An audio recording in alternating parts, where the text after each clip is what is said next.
¿Cómo están todos ustedes? Espero que se encuentren bien. Continuamos con este tema que hemos desarrollado en el video anterior. Les digo antes que tienen todas nuestras redes sociales debajo de este video que es de nuestro canal YouTube. Nuestro canal YouTube publica contenidos nuevos de lunes a viernes a partir de las 19 horas y de las 21 horas de Uruguay.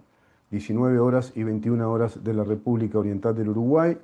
Un trabajo impecable que desarrolla nuestro productor digital, diseñador y editor como lo es Nahuel Esperanza, periodista también de profesión. Y a su vez, publicamos estos contenidos en La 30. En La 30 ya hace 6 años que estamos en La 30 y 6 años que estamos en este streaming, con un programa que tiene como nombre una pregunta: ¿en dónde estamos?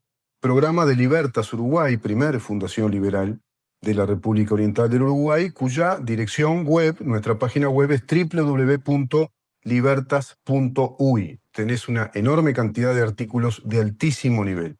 Ensayos de análisis en materia de geopolítica, política internacional, geoestrategia, inteligencia artificial, institucionalidad en el Uruguay, la vida política, la historia de la vida política del Uruguay, el proceso guerrillero Tupamaro en el Uruguay con más de 10 fichas. Bueno, tenés enorme cantidad de artículos de altísimo nivel. Seguimos con este tema que tiene que ver con las trampas narrativas de la izquierda, del marxismo, la estrategia populista que se desarrolla en nuestro continente. Antes les digo que el resultado en Perú da como ganadora a Keiko Fujimori, es decir, ganó ahí en un empate casi técnico, pero logra ganar la presidencia, lo que se podría considerar es la derecha de Perú.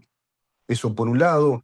Hay una movilización de autoconvocados por el aumento de los combustibles, camioneros, que se autoconvocaron por este aumento realmente, bueno, criminal, del 20% en cuestión de 2 meses, del 20% del combustible.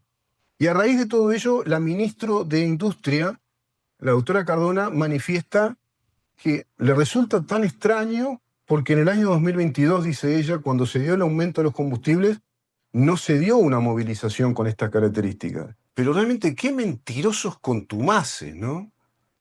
Tiene razón un hermano mío, tendría que ser delito, se tendría que tipificar un delito a todo aquel funcionario público de cargo político que descaradamente mienta, que mienta en materia económica, estadística, en materia de datos, que mienta cuando miente los datos. ¿Cómo va a comparar la doctora Cardona un ajuste mínimo del precio por las variaciones que se iban dando de acuerdo a los costos extra que tiene el producido del refinado del petróleo, que era de 2 pesos? 2 pesos había incrementado el litro de la nafta, que era la premium, y la super. Pero luego bajó. Al otro mes bajó. Pero no solo bajó, porque después al tercer mes bajó incluso el precio que estaba precedente al precio de ese incremento mínimo, ese ajuste de 2 pesos. ¿Cómo comparar un ajuste de 2 pesos el litro que luego baja? Fue muy temporal eso, bajó al otro mes, con el 20% que vino para quedarse. Cuando ahora todas las consultoras internacionales y desde las bolsas de valores se está dando la noticia de que el petróleo se desploma en el precio. ¿Por qué? Porque Donald Trump decidió el transporte de 100 millones de barriles de petróleo en una operación inclusive militar sigilosa que liberó el estrecho de Hormuz. Y ha planteado también Trump hoy un mensaje muy duro al régimen de Irán en cuanto a que van a tomar la isla de Kark. La isla de Kark es la isla en la que se produce el petróleo del régimen iraní. Ese petróleo que en el 90% se lo regalan a China. Se terminó, ahí sí que se terminó el recreo. Van a ocuparle, van a intervenir esa isla de Kark, que lo único que hacen con esa isla es enriquecer al régimen para expoliar, depredar, someter y vejar al pueblo iraní.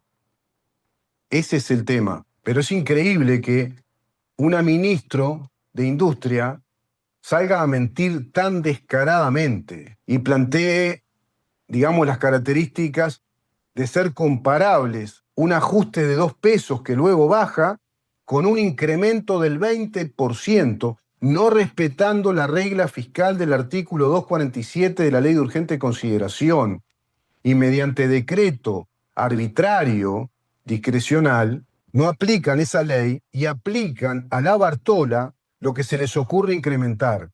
Por lo tanto, este incremento del precio del combustible es mediante un acto de facto, un acto de gobierno de facto, que no está ajustado a derecho, que no responde a nuestro Estado de Derecho, porque no responde a la ley vigente y no responde al principio básico de la jerarquía de las normas, porque le imponen un decreto presidencial resolutivo, lo imponen por encima de la regla de la paridad fiscal a la importación del petróleo. Entonces, por eso estamos teniendo este grave inconveniente de un proceso inflacionario que no va a parar. Porque si ya tenemos un 20% más caro el combustible, esto va a traccionar a que todos los productos, todos los bienes y servicios y las tarifas públicas también van a subir, también van a subir. Entonces, acá, ¿qué estamos viendo acá? El uso desmedido de la fuerza del Estado. Están utilizando al Estado como un mecanismo violento, dado que el Estado es coactivo, tiene el monopolio de la fuerza, y están utilizando ese monopolio de la fuerza de modo arbitrario, bajo el ejercicio de un gobierno que ya es de facto, que no está ajustado al Estado de Derecho. Está muy bien lo que está planteando el diputado del Partido Nacional, el doctor Juan Martín Rodríguez, que está hablando en estos mismos términos. Están acometiendo con actos de facto, tanto que les asusta la dictadura y tanto que hablan bajo una ley que promulgaron, también aberrante, es una ley agresiva, es una ley, digamos, de escarnio para nuestro Estado, como la que plantea la de la reparación de las víctimas, la ley de la reparación de las víctimas de los desaparecidos, la ley de reparación de víctimas, que establece en su artículo 4 que acá hubo terrorismo de Estado desde el año 1968 a 1985, cuando el delito de terrorismo de Estado no existe en el universo penal. El derecho penal no reconoce una figura delictiva, no se ha tipificado una figura delictiva en el contexto internacional de las naciones que se llame terrorismo de Estado. Sí hay delito de terrorismo, sí hay delito de formar parte de una organización terrorista, sí hay delito de terrorismo organizado, sí hay delito de interrelación con otras organizaciones terroristas, pero no terrorismo de Estado. Son realmente nefastos porque son totalitarios, ideológicos y, como te decía en el video anterior, politizan la naturaleza del Estado, ideologizan la naturaleza del Estado y a su vez politizan ideológicamente nuestras leyes principales, usurpándonos un código del proceso penal que se ajustaba a derecho, se ajustaba a la Constitución, por un código del proceso penal que ahora sí se dio cuenta el senador Pedro Bordaberry, y en buena hora. Yo celebro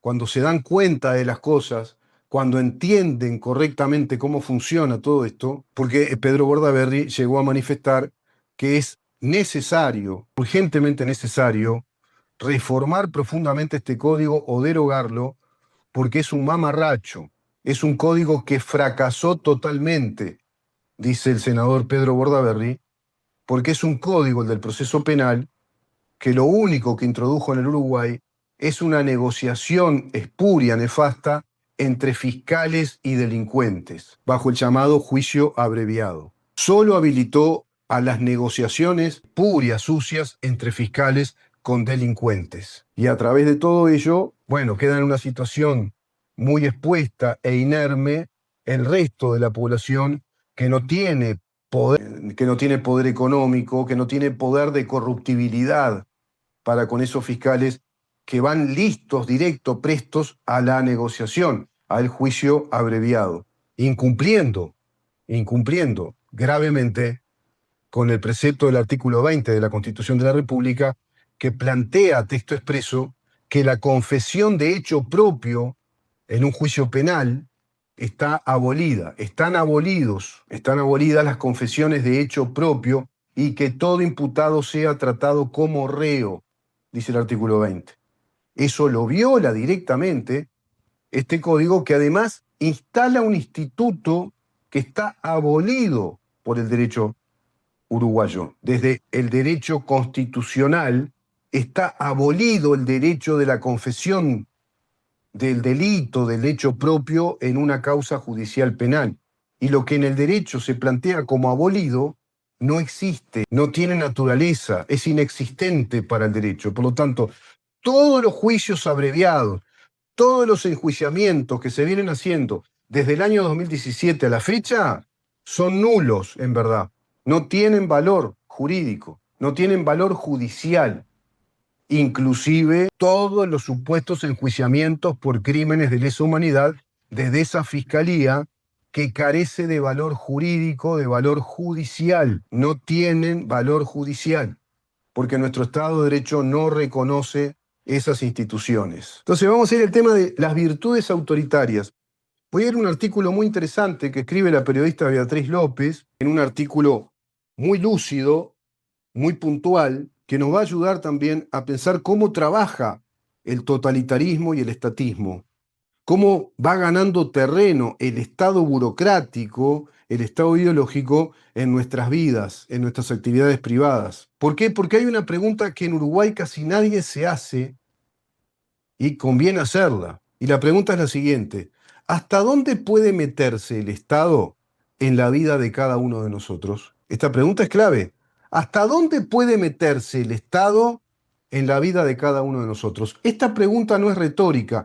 Esta pregunta lo que plantea es el equilibrio y esa zona gris difusa entre los derechos públicos, los derechos del Estado y los derechos de los particulares, los derechos de la actividad privada, el derecho privado. ¿Hasta dónde está el límite? ¿Qué es lo que justifica? ¿Qué es lo que tiene argumento de derecho jurídico para que el Estado esté presente en ciertas cosas y qué es lo que no justifica que el Estado esté presente en ciertas actividades o en ciertas cosas? Cada tanto aparece una medida que corre un poco más el límite y se le presenta como una medida de sentido común, medidas que nadie discute, como medidas legislativas incluso en pos de la austeridad republicana, en pos de un Estado más ordenado, más organizado, pero en verdad son argucias discursivas o narrativas para ir desplazando, digamos que, la intromisión del Estado, la actividad y el poder del Estado por dentro de la actividad privada, ganando terreno. Ese es el tema.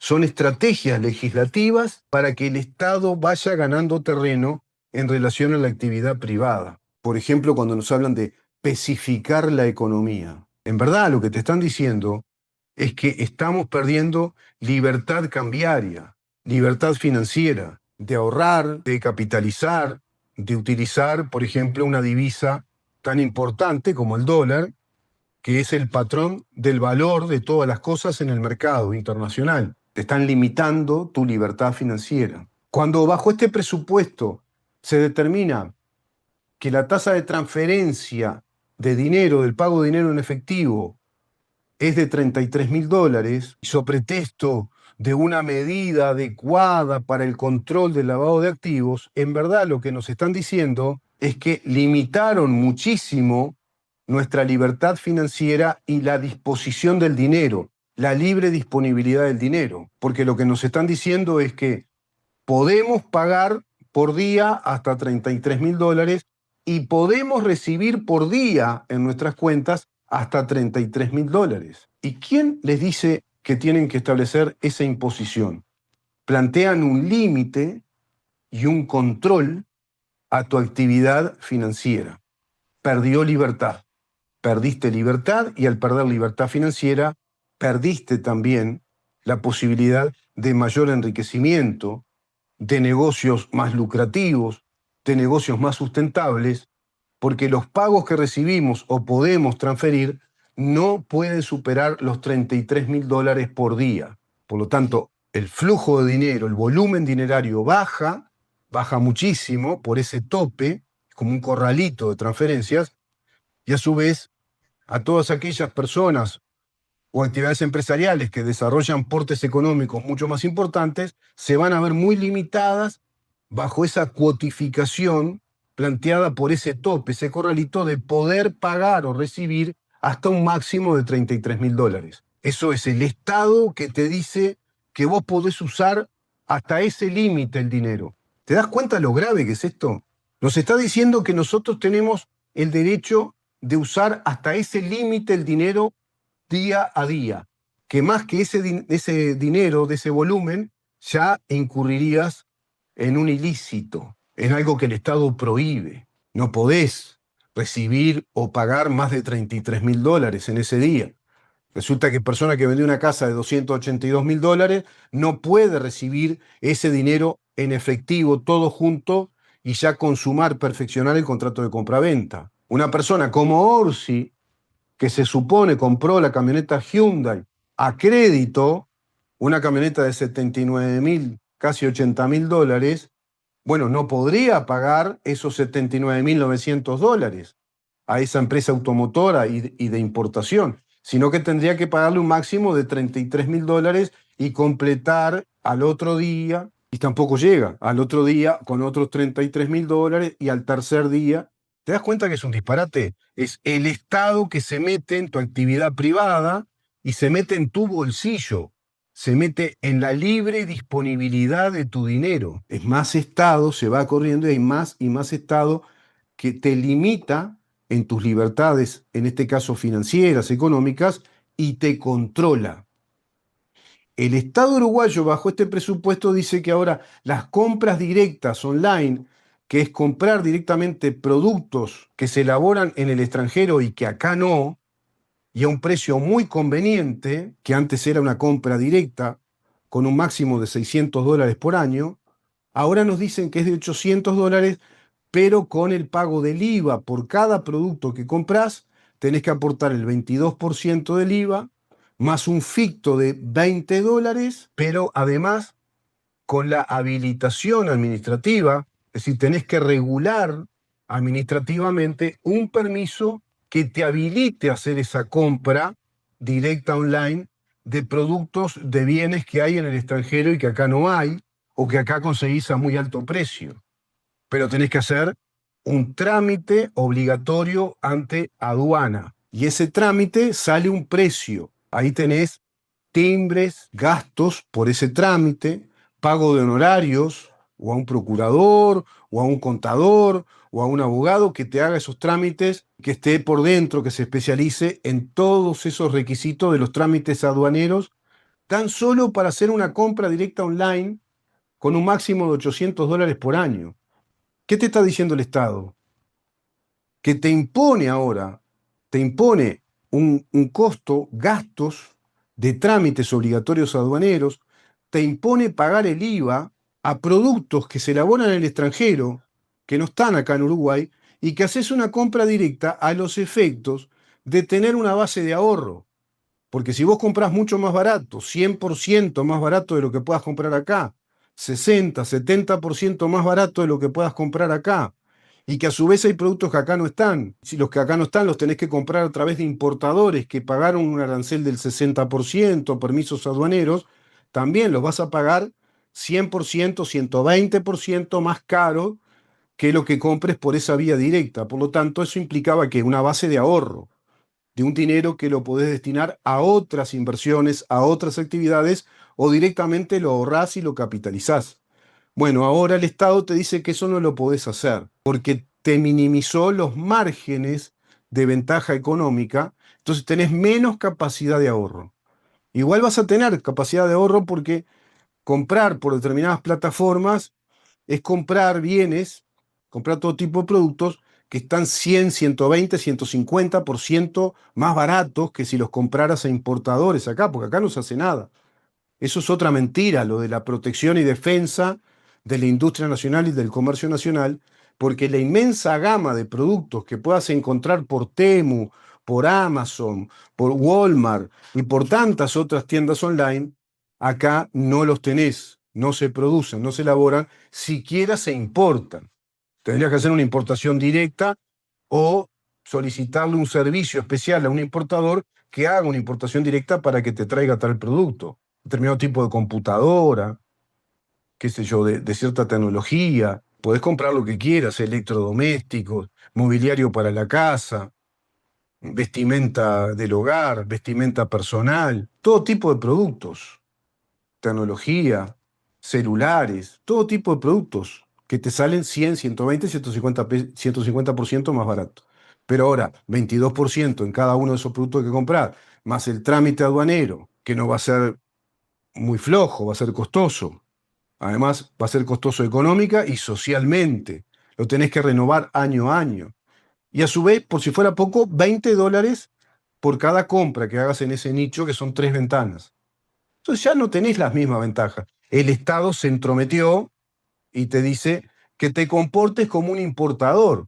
Tenés que hacer los trámites aduaneros, aduana te tiene que autorizar, tenés que regularizar todo eso, tan solo para hacer una compra directa. Pero resulta que ni vos ni yo somos importadores, porque el importador compra a otro volumen, compra a un gran volumen cierta mercadería. ¿Para qué? Para venderla en el mercado, para abastecer al mercado con esa mercadería y venderla obteniendo un lucro. Es muy distinta la actividad de un importador, que es una empresa que se dedica a comprar por cantidades importantes para luego venderlas en nuestro mercado obteniendo una ganancia. Esto es muy distinto, esto es comprar para ahorrar, comprar más barato para tener un dinero que lo puedas invertir en otras actividades o en otras compras, o directamente ese margen dinerario es un dinero que lo podés ahorrar e instalar en una cuenta corriente que sea capitalizable. Pero el Estado ahora te dice, va a ser mucho menos ese dinero. Te va a quedar menos margen por todo lo que ahora tenés que pagar. Ese es el Estado que se va deslizando y va ganando terreno en relación a nuestra actividad privada. ¿Te das cuenta? Es el Estado que le dice ahora a los propietarios de vehículos que si tienen un acumulado de multa de 150.000 pesos, no van a poder atravesar un peaje. Pero resulta que lo determina el gobierno de un presidente que compró ilegalmente una camioneta y no se sabe si la compró él con su dinero, no se sabe nada, porque acá falló la JUTEP. Pero resulta que además, desde la declaración jurada, salta el tema de que tiene 10 multas sin pagar y una de ellas por tener la libreta de conducir vencida. El presidente, que debe 10 multas de tránsito que superan los 247.000 pesos y que les está corriendo interés moratorio, impone que las personas no puedan circular si tienen una deuda de 150.000 pesos en su vehículo. Es el mismo gobierno que había instalado una campaña de control a través del ministro del Interior, una campaña de control de las libretas de conducir, control de libretas vencidas, cuando al otro día de esa campaña, ese ministro atropelló a un muchacho que hacía delivery en una moto, con el ministro con su libreta de conducir vencida, conduciendo su propio auto y no respetando un cartel de pare. Violó 2 reglamentos de tránsito, libreta de conducir vencida, y además no respetó el cartel de pare y atropella a un muchacho que lo deja en un CTI. Estamos realmente bajo un gobierno depredador, delincuente, mentiroso, que se siente con total impunidad. Estamos bajo un gobierno de facto, bajo un gobierno de facto. Claro que cabe la pregunta. Y hay 4 noticias recientes que sirven para verlo. Bueno, ya te tiré una cantidad de ejemplos, ¿no? Pero sirven para verlo. Una sobre los ingresos de los legisladores. Acá hay un tema que es muy engorroso y es engañoso y los uruguayos caen en la trampa de, tienen que ganar poco. Bueno, no es así. Porque sobre el valor de ingreso de los legisladores, acá hay un tema clave. Hay otro que es sobre empresas públicas. Una empresa pública que pierde plata hace ya 25 años, que es la empresa que produce Portland, ANCAP, produciendo un Portland que hace 25 años que lo produce a pérdida, porque es de mala calidad. Y como se instaló otra empresa privada que hace un Portland de alta calidad, todas las grandes empresas y los consumidores de ese Portland para construir lo que sea, compran ese Portland y no el de ANCAP. Bueno, no son escándalos, digamos, aparentemente. Estos temas parece que no son escándalos. Lo toma como muy natural. El tema de, por ejemplo, el proyecto de ley que plantea Cayani, de que la actividad legislativa debe ser exclusiva y tener un régimen salarial y que no puedan cumplir otras tareas en otro lado. Te lo dice el gobierno que tiene un presidente de ACE, que es un presidente de facto, que no cumple con la prohibición del artículo 200 de la Constitución y está cometiendo el delito continuado de interés personal con interés público. Me refiero al doctor Álvaro Danza, que está cumpliendo tareas profesionales en varias mutualistas con altos emolumentos. no cumpliendo su tarea, nace full time y desobedeciendo a la Constitución de la República y por ende consumando el delito que establece el artículo 161 del Código Penal, que es el de la conjunción del interés personal con el interés público. Bueno, el primer punto que establece esta periodista, ¿qué ingresos podés tener? El senador Daniel Cayani presentó un proyecto en mayo que establece la exclusividad en el trabajo parlamentario. El gobierno que no cuida para nada y no le importa la exclusividad del trabajo en el Poder Ejecutivo para un funcionario, como en el caso de Álvaro Danza, que no les preocupa el tema ahí de la exclusividad y no les preocupa el enriquecimiento, inclusive ya ilícito, que está teniendo Álvaro Danza cobrando 1, 2, 3 salarios y cobrando casi esos 500.000 pesos de ACE cuando la Constitución le prohíbe ocupar ese rol de presidente de ACE. Bueno, la presentación apela a la austeridad republicana, aparentemente, y cita a Mujica, Cayani. A los que les gusta mucho la plata hay que correrlos de la política. Mirá vos, justo Mujica. El argumento conviene mirarlo despacio, porque que un cargo público exija dedicación exclusiva y evite conflictos de interés es razonable hasta cierto punto. De todas maneras, yo acá discrepo en un aspecto con esta periodista, que es una zona peligrosa en tanto evita libertades. ¿Qué sucede con un senador, un diputado que desarrolla una tarea sanitaria porque es médico y cumple una tarea atendiendo a gente sin recursos, atendiendo desde cierta mutualista a pacientes porque es un especialista muy importante y atiende a pacientes con enfermedades graves, por ejemplo? ¿Qué pasaría con un docente que está altamente calificado y que brinda una gran docencia a generaciones y generaciones de estudiantes que el país necesita que esté rindiendo esa función? ¿Por qué limitarle esa función y ese recurso económico si no colide una cosa con la otra? Ahí no hay ninguna relación directa o indirecta de dependencia con el legislativo en el caso de que una persona ejerza la docencia. Incluso la Constitución establece claramente que la docencia no es impedimento para ocupar un cargo público. También lo dice el artículo 200. La docencia no es el impedimento. El impedimento que tiene Danza es que cumple funciones profesionales como médico y a su vez con su empresa de consultoría para varias mutualistas en la actividad privada, siendo a su vez presidente de ACE. No le corresponde. Está prohibido por Constitución, que es distinto. Pero hay una pregunta que la frase tapa. ¿Quién decide qué ingresos puede tener una persona y con qué criterio? Acá sí asume absoluta cordura esta periodista y hace una pregunta muy lúcida, muy pertinente. Esta es la pregunta. ¿Quién decide dentro del Estado? ¿Quién decide lo que una persona debe ganar? ¿Quién decide? Excepto esas limitaciones que obedecen a criterios muy puntuales, como por ejemplo la fácil corruptibilidad o la tendencia a beneficiar a ciertas empresas o a personas que están vinculadas por actividad directa o indirectamente al rol dirigencial de presidente en tal organismo del Estado. Eso es lo que dice la Constitución, que es muy distinto. No está diciendo que se le prohíbe desarrollar actividades económicas, desarrollar patrimonio, desarrollar capitales, sino que se le prohíbe desarrollar una actividad que esté directa o indirectamente vinculada a ese rol de autoridad y por lo tanto le concede la libertad de que no acepte eso porque está inhibido de cumplir esa función, para que siga con su actividad privada. Eso es lo que dice la Constitución. En cambio acá el legislador lo que plantea es que senador y diputado deben ser de una actividad excluyente, exclusiva y excluyente, que no pueden desarrollar ningún otro tipo de actividad. ¿Qué autoridad tiene el Estado para hacer eso? Un legislador que también da clases, que mantiene su consultorio unas horas, que sigue ejerciendo el oficio que antes tenía, cualquier oficio, un gran sanitario, un mecánico automotriz. ¿Por qué no puede desarrollar el ejercicio en las horas libres, en las horas que le quedan libres, por fuera de la actividad legislativa? ¿Está corrompido o sigue trabajando? La norma parte de una sospecha. Tener otros ingresos es sospechoso y la convierte en regla.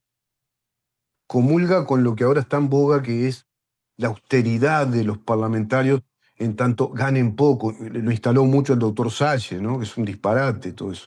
Porque no interesa, no es el punto lo tanto que ganen, cuánto o tanto, lo más o menos que ganen, sino que lo que importa es la calidad de la actividad legislativa que brinden, porque de acuerdo a esa calidad legislativa, si está ajustada a derecho y a lo que la Constitución dice, tendríamos un país con un modelo económico de desarrollo que a la inmensa mayoría de nuestra población les permitiría otro nivel de vida, otra calidad de vida, con mayores ingresos, sustentabilidad laboral y con un promedio salarial que esté por encima de los 1.200, 1.500, 1.800 dólares por mes, de ahí para arriba. Entonces es irrelevante lo que ganen los legisladores o diputados, por supuesto, a no ser que sean cifras ya exorbitantes. Pero es irrelevante que ganen 6, 7, 9, 10.000, 12.000 dólares si tenés una sociedad organizada desde una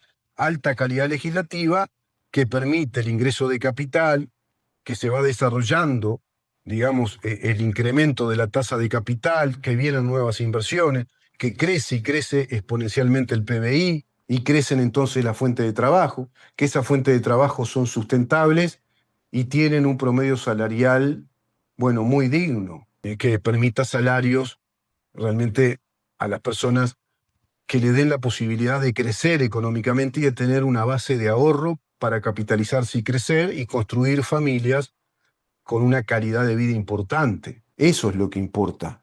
No tienen que ganar tanto, nada más que esto. Eso es peligroso, eso es el Estado se mete con la actividad privada. Y el Estado entonces también se mete con la calidad legislativa, porque quienes acepten esa exclusividad van a ser aquellas personas que no tienen otras actividades, que no tienen desarrollo empresarial, que no tienen desarrollo de profesiones universitarias o de oficios, de profesiones también técnicas, sino que son personas que dependen demasiado de la vida del Estado, de estar integrados a la actividad del Estado. No se trata de si Cayani tiene buenas intenciones, dice esta periodista, seguramente las tiene. Yo acá lo de seguramente las tiene no lo comparto. Se trata de la dirección a la que apunta, y cada norma de este tipo amplía el conjunto de cosas sobre las que el Estado decide por uno, porque es el Estado que unilateralmente toma decisiones y lo hace con una justificación que cuesta rebatir sin quedar del lado de lo malo. Quien objete la exclusividad parece defender al político que solo quiere plata, ¿no? Porque los que objetamos esto parece que estamos a favor de que los políticos ganen mucha plata. Te ubican en esa posición, hacen este maniqueísmo.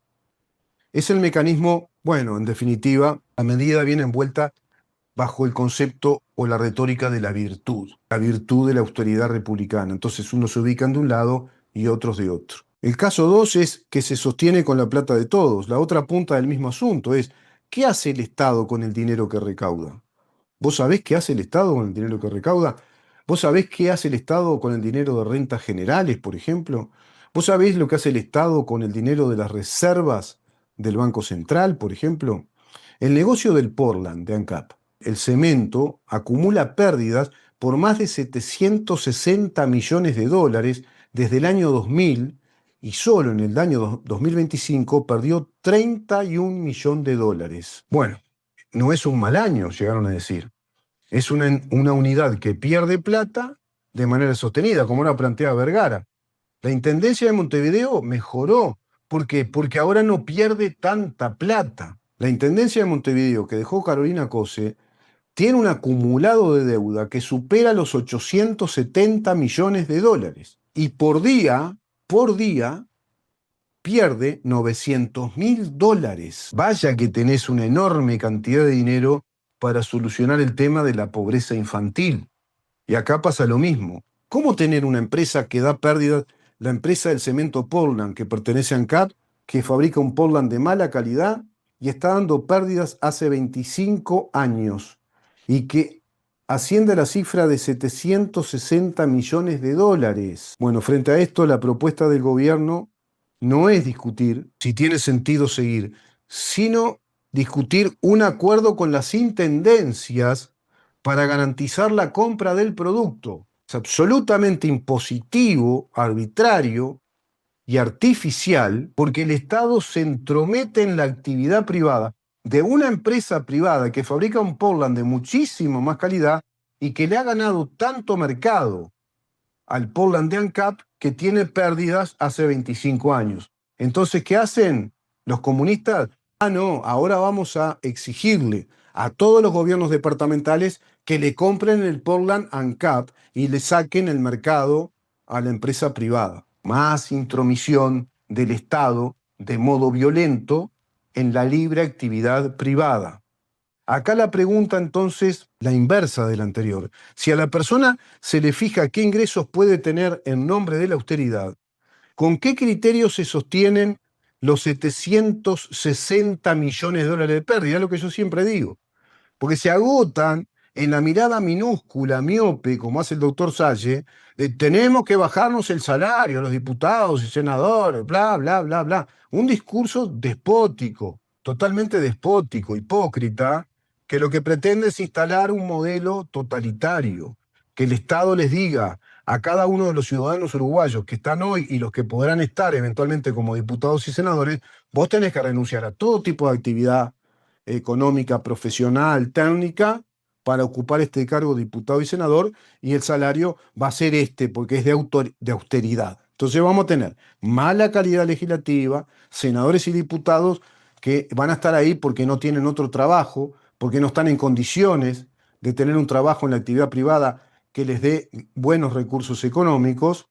Eso es lo que va a pasar y no se justifica, porque hay mucho celo en ese tema, es decir, hay mucha preocupación de no gastar demasiado en el ámbito del Poder Legislativo, pero resulta que tenemos empresas fundidas como ANCAP, que la estamos refinanciando, que también asumió una deuda de más de 800 y pico de millones de dólares con intereses moratorios que van corriendo, la estamos financiando entre todos. Resulta que Gas Yago nos robó 323 millones de dólares, porque nunca existió, pero se llevaron ese dinero. Bajo el plan Fondes lo mismo, Mujica dilapidó, fugó dinero a un abanico de las llamadas empresas compañeras con la velita del socialismo, que en verdad fue toda una retórica muy folclórica para decirnos con cara de póker o a cara descubierta que estaban robándose ese dinero. Lo mismo en la Intendencia, ya con un acumulado de 800 y pico de millones de dólares de deuda, más el acumulado constante crónico de 900.000 dólares por día de pérdida,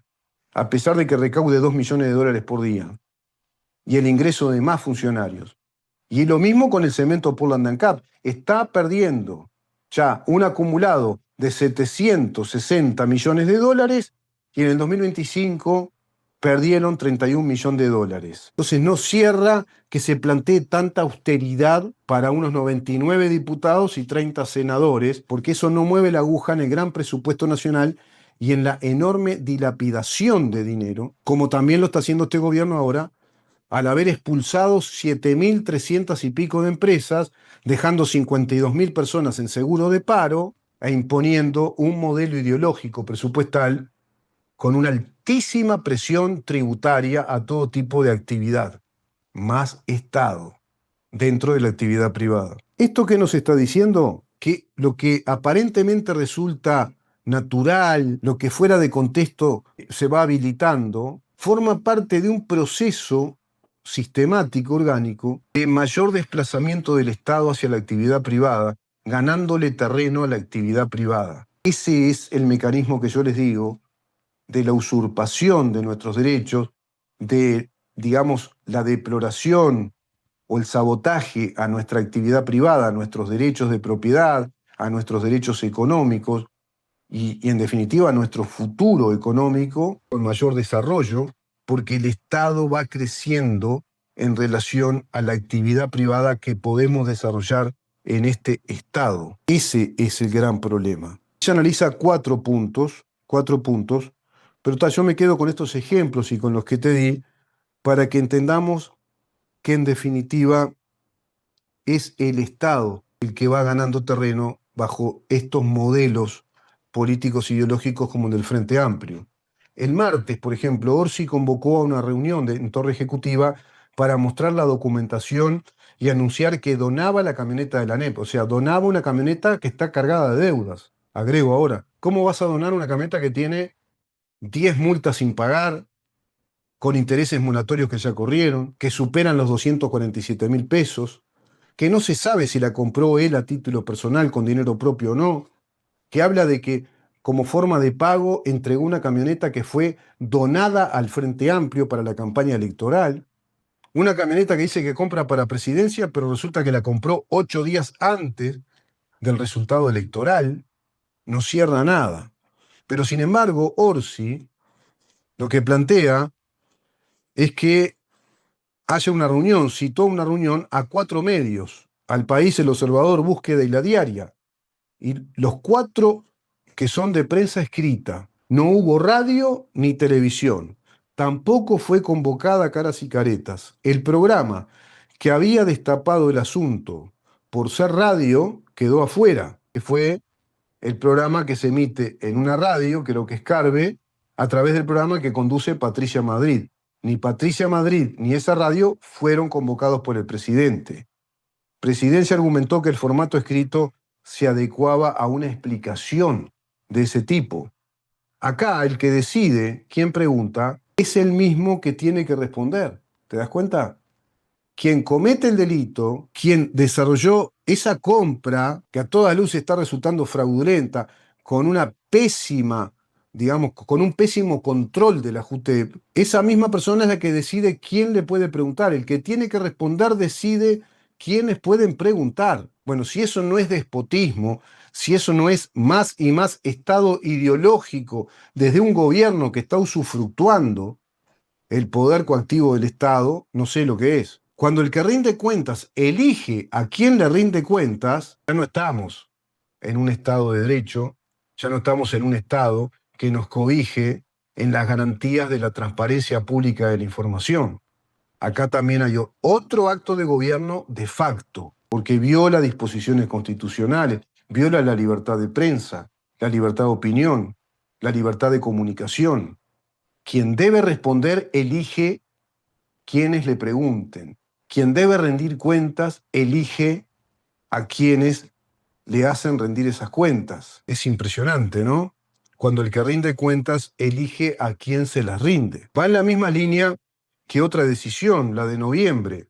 La agenda del presidente dejó de publicarse en el sitio de Presidencia y pasó a distribuirse por WhatsApp a los periodistas. Por lo tanto, el presidente decide a quienes les envía la información de la agenda presidencial porque la quitó del sitio oficial, del sitio web al cual todos podemos ingresar, bajo el derecho ciudadano que tenemos a la información de la actividad pública, a la información de la actividad estatal. Tenemos el derecho de acceder a la información de la agenda y las actividades del Estado.